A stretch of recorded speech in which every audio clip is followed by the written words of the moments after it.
From 120 million more or less na project, lumobo ng bilyon yung proyekto sa distrito. And then ang daming flood control. Sinasabi, wala akong kinalaman dyan, DPWH lang po, ha?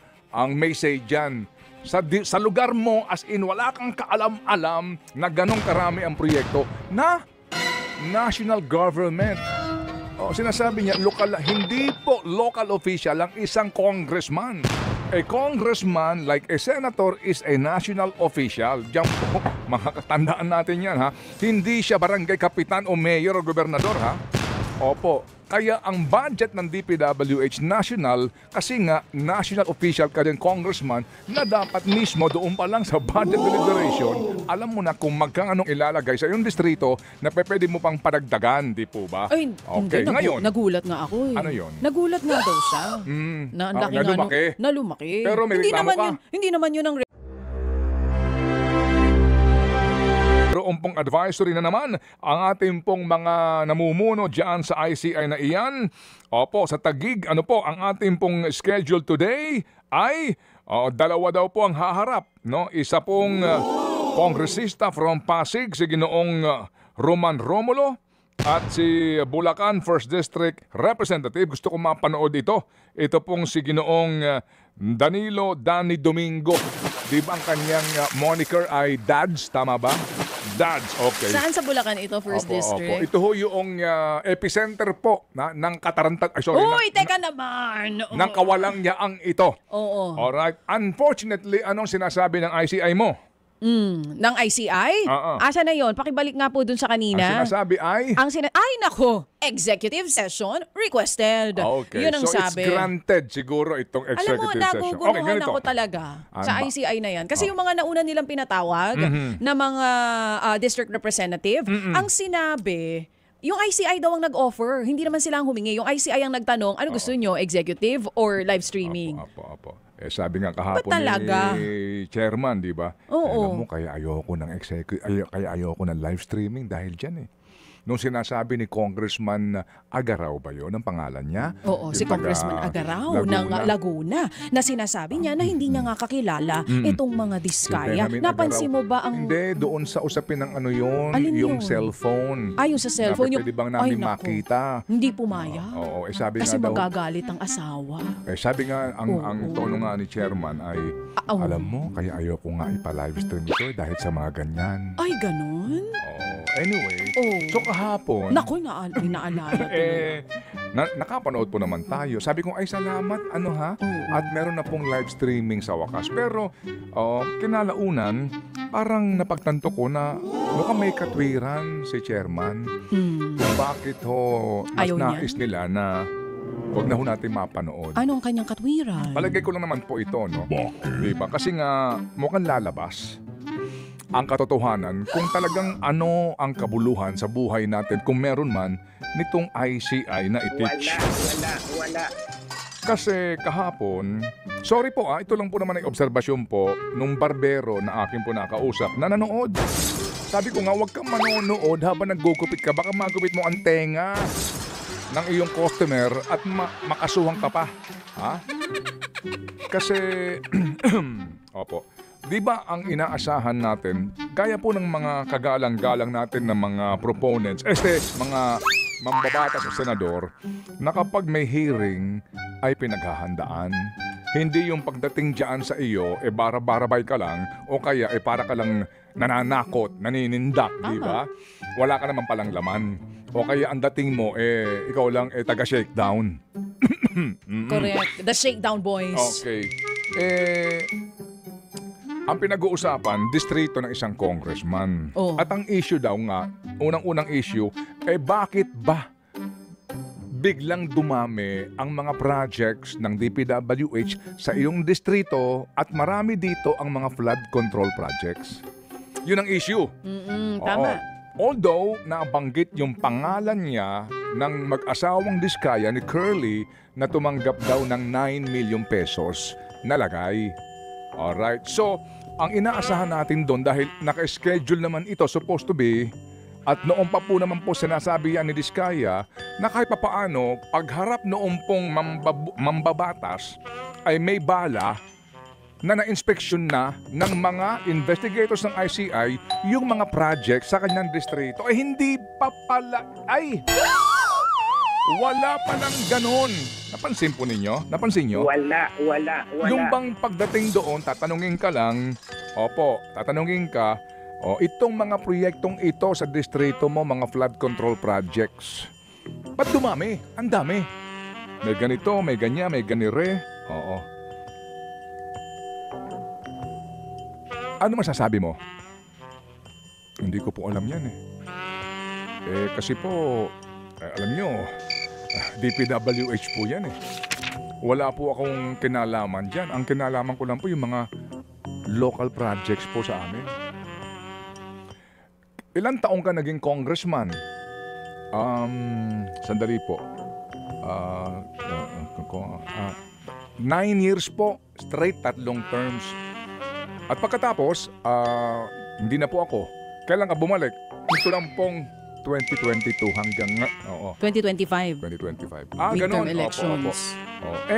Sinasabi ng mga diskaya na Hindi raw sila makapasok okay, eh. tumanggap ka, hindi sila makapasok. Hindi sila makapasok sa lugar mo. Tsaka Kasi tumanggap ka daw ng 9 million Kasi advance nga, may mga payment. contractors na kayo doon. Yan. Hindi ho namin kilala yan eh. Opo. So, tsaka hindi po akong congressman noon. Hindi ko congressman. Opo.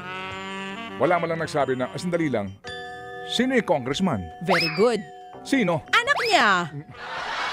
Oo. Nung wala siya sa pwesto, anak niya po yung congressman. Opo. Oo. So, tinanong siya ni chairman, tumanggap ka ba ng pera mula sa mga diskaya? Anong inaasahan yung sagot? Ikaw. Correct. Anong inaasahan mong sagot? Pati yung tanong kay Mariano. Yung kay Mariano, yung kanyang bagman daw. Di ba may ganun din? Ito muna, anong sagot? Hello, kung tumanggap ako, aamin ba ako? Hindi, I mean, ako lang to ha. Sorry, hindi ako. Ako to. Ang tanong yung justice. Oo. Ito yung tono ha. Tumanggap ka ba ng pera mula sa mga diskaya? Uy, Sagot. hindi po. Hindi po. Hindi po. Hindi po. Atut. Hindi po. Yes. Okay. Ngayon, yung anak mo, congresswoman dun eh. I'm sorry, congresswoman dun eh. Alam niyo po, kung mabait po ako, Mas mabait. mas mabait po sa akin yung anak ko. Atut!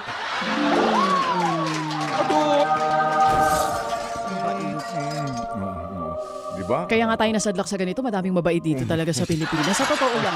Diba? Hindi totoo, diba? Opo. Kaya tayo ganito dito eh. Alright. Oo, kaya tayo nagkakandaleche-leche. Ang dami mabait. Oo. Ano si Mariano? Ay, hindi si Mariano, di ba, tinatanong kung nakasalamuha niya sa pagitan ng 2022 Sino at si Mariano? 2025. Yung sinasabi ng mga diskaya na tumanggap daw ng pera na 9 million pesos. Sige. So, tinatanong, kilala mo ba yan? Ang sabi na naman niya, hindi na naman niya alam.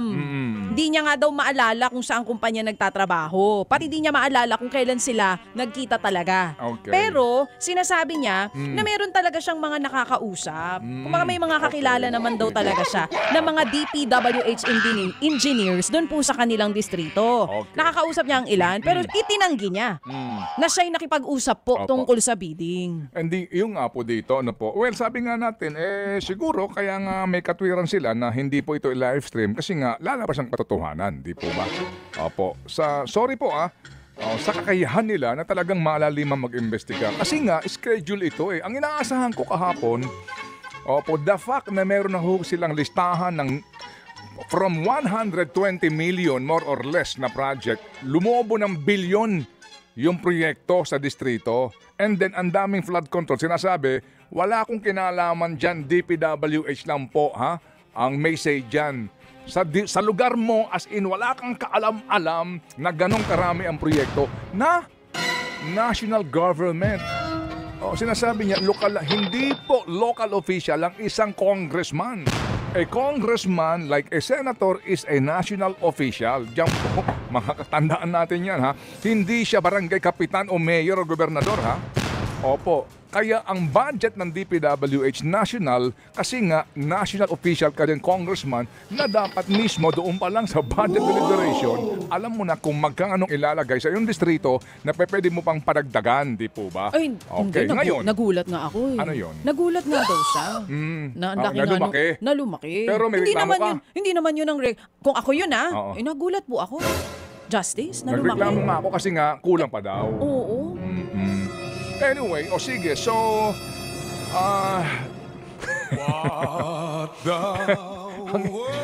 ang akala ko may bala kang dala, di ba? Kasi nga dapat, kung totoong may investigators ka na, halimbawa itong AFP, nagre-report mo na ilan ba itong mga ilan ba itong ghost projects. Sa Bulacan, primarily po, may mga dagdag daw. Oo. So sa akin doon is that, total naman, meron ka ng investigators na schedule yan. O, unahin nyo nga ito kasi harap ito.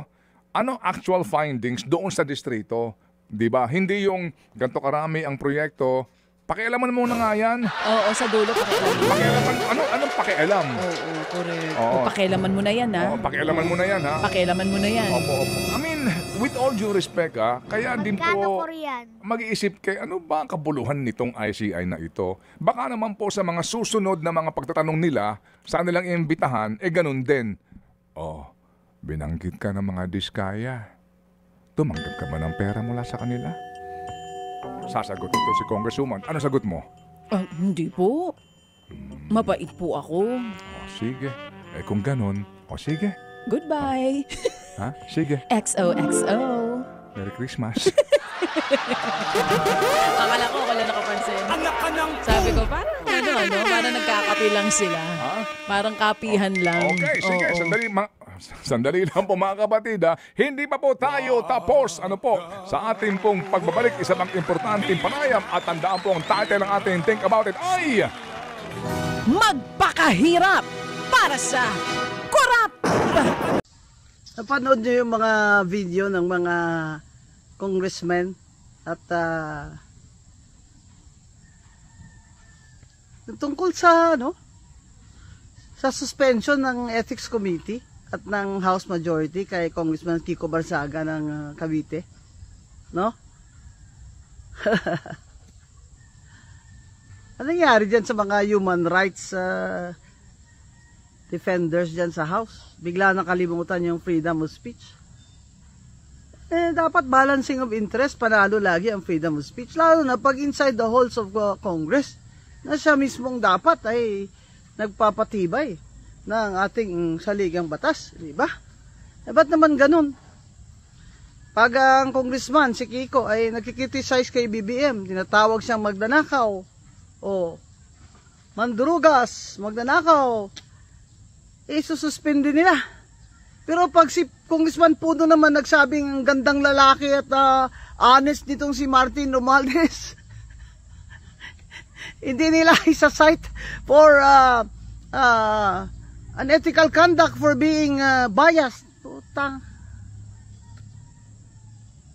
Ano nangyari dyan sa human rights defender sa House?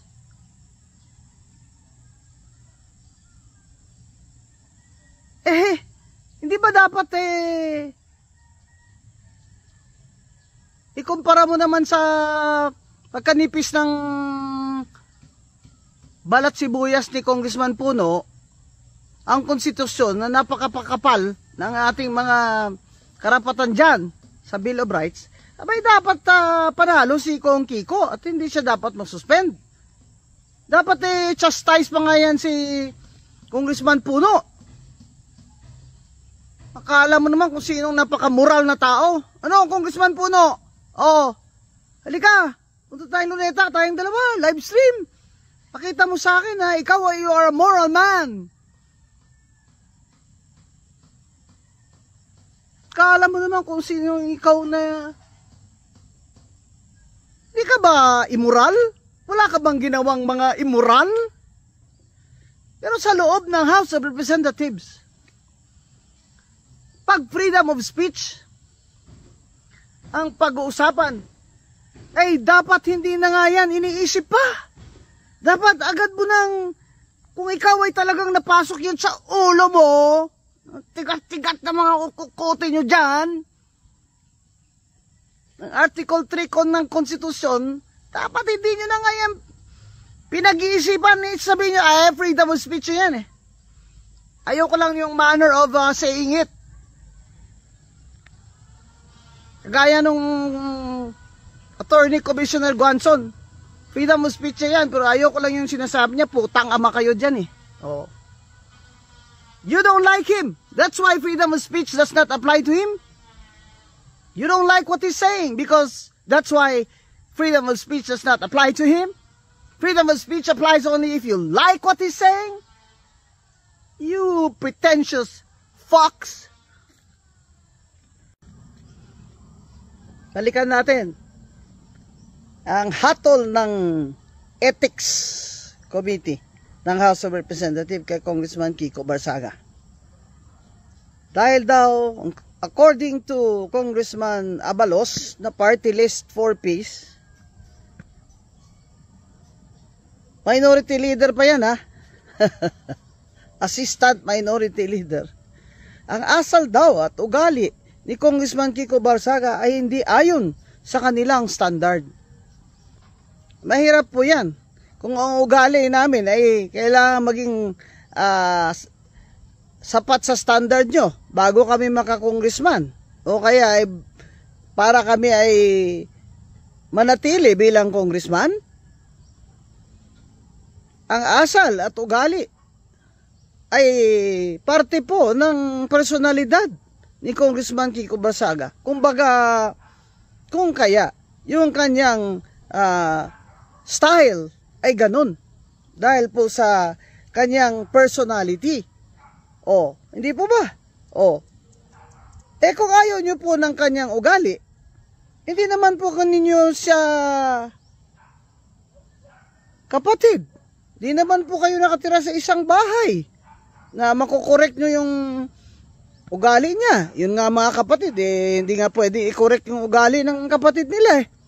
Ngayon, kayo dyan sa house, gusto nyo, ang miyembro nyo, parehas sa inyo mag-isip at parehas ang ugali sa inyo na nagtututa-tutaan lang kayo. Balikan natin yung complaint ni Congressman Puno ng Antipolo. Parang nagbabayad ba ako ng tax dyan? Somewhere in Rizal. Inunahan mo kasi, Congressman Puno. Sinabi mo na may something. Sinabi mo na may is unwell. Masama ang may katok si Kiko Barsaga. Sinagot ka na mabuti na yung may something kung may katok man ako. Pero hindi ako magnanakaw kagaya nyo. Oh! Ngayon, sinagot ka. Galit ka? What the fuck? Congressman Puno, you're already, how old are you? If you can't take it, don't dish it out. You can dish it out, but you can't take it? Fuck! Bakit hindi mo na lang yan tanggapin na ganyan na talaga yung bata, Congressman Kiko? Hayaan nyo siya, matalo yan siya sa Cavite. Ang ganyan ang pag-aasal niya. Let his people decide whether he should return to Congress or not. Bakit? May binasag ba siya dyan na gamit nyo sa loob? Kung kaya may misconduct siya? Nagbi-video lang naman siya dyan eh. Hindi ba karapatan niya yan? Na nagbi-video siyang sarili niya at nagko-komentaryo siya. Isa nga sa inyo dyan eh. Nanonood nga dyan ng ng sugal. Habang nagsisesyon eh, nanonood ng sugal o mismong tumataya sa sugal. Oh. Part 2 pa lang to ng ating tinatalakay dyan tungkol sa ginawa nyo kay Congressman Kiko Barsaga. Kung sa tingin ninyo mga congressman kayo dyan na majority, maliban dun sa 5 na nag-no vote, ay hindi tama yung asal niya. Bakit hindi nyo rin suriin dyan? May mga miyembro kayo dyan, mga congressman, na may mga kabit.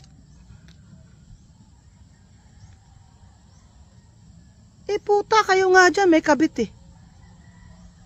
Ito nga si Kiko sinasabi lang magnanakaw si BBM. Ano masama kung ang congressman magsabi na magnanakaw ang presidente? Hindi ba yon part ng freedom of speech natin sa konstitusyon? Na siyang pinapatibay ng ating saligang batas? Yung iba nga sa inyo dyan nagsushort time sa Starlet Oh, wag nyo ako pipilitin ha. Puta kayo, ako, chismosa din ako kuminsan Wag nyo akong pipilitin ha. Dahil pagkaharapan tayo sa susgado, sasabihin ko talaga, kayo nga dyan nagsushort time sa Starlet Bumibili kayo ng kotse. May bonus pa kayo dyan Alam nyo na yun kung anong bonus ko. Bonus sinasabi ko dyan pag bumili kayo ng mga gagarang kotse nyo. Alam ba yan ng mga asawa nyo? Ethics kayo, sabi nyo, ethical kayo Ethical ba kayo? Sa pamumuhay nyo, moral ba kayo? Marami sa inyo immoral. Yung ethics na sinasabi nyo, dyan lang sa loob ng House of Representatives. Iba pala ang ethics nyo dyan kaysa ethics nyo sa labas. Hindi ba sinasabi? Na you must live simple lives. And kahit saan kayo, congressman kayo. Kahit nasa kubeta kayo, congressman kayo. May mga katungkulan kayo sa bayan na maging marangal na mga tao at babae.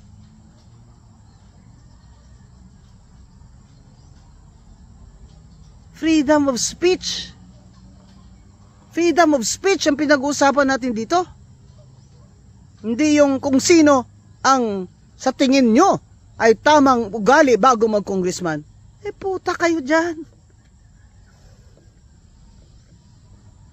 Kung ganyan pala wala nang hindi na pwedeng magmura dyan. Kung wala ka naman minumura, nagmumura ka. Anong sinabi ng Supreme Court? Pag sinabi mo, putang! That is an expression of disgust. That is not libel. That is not slander. Kayo nga dyan, may mga kabit kayo Ba't hindi nyo kaya? Lahat ng may mga kabit dito ay motu proprio. Ang Ethics Committee ngayon ay magsusuri na.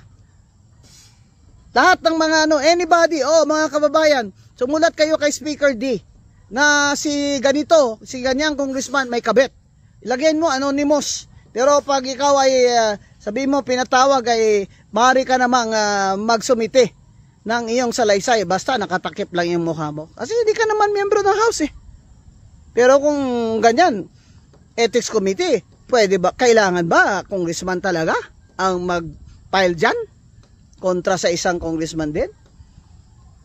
Dapat, inayaan nyo si Congressman Kiko Barsaga. Dahil yun ang paniwala niya. Demokrasya ito. Hindi pwede ang tinatawag na prior restraint. Ikaw, congressman ng party list na purpose, dapat nga i-cancel kayo Kasi ginagamit nyo yung pangalan ng programa ng gobyerno ng purpose. Akala tuloy ng tao kayo namimigay ng purpose. Congressman Abalos. Makasalita ka para kabugado Alam mo ba yung prior restraint? Prior restraint. Hindi nyo pwedeng gawin yan. Hindi nyo pwedeng ipagbawal yan o ipa-erase nyo dyan, ipa-delete nyo kay Congressman Kiko ang kanyang lahat ng mga social media accounts dahil yan ay prior restraint. Prior restraint. Prior na, restraint pa. Anong sinasabi sa konstitusyon? Yan ay indispensable na element ng konstitusyon sa freedom of speech.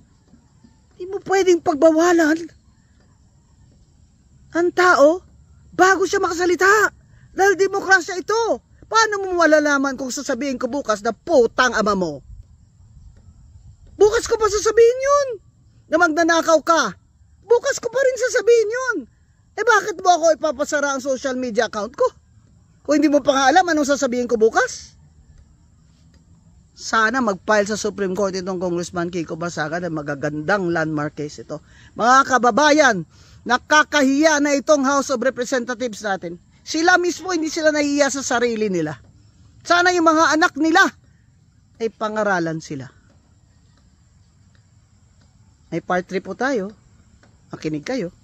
Panoorin nyo ulit sa aking YouTube, Queen of Bardagulan. Makikita tayo ulit. Attorney Rowan Neguanzon po, ang inyong lingkod.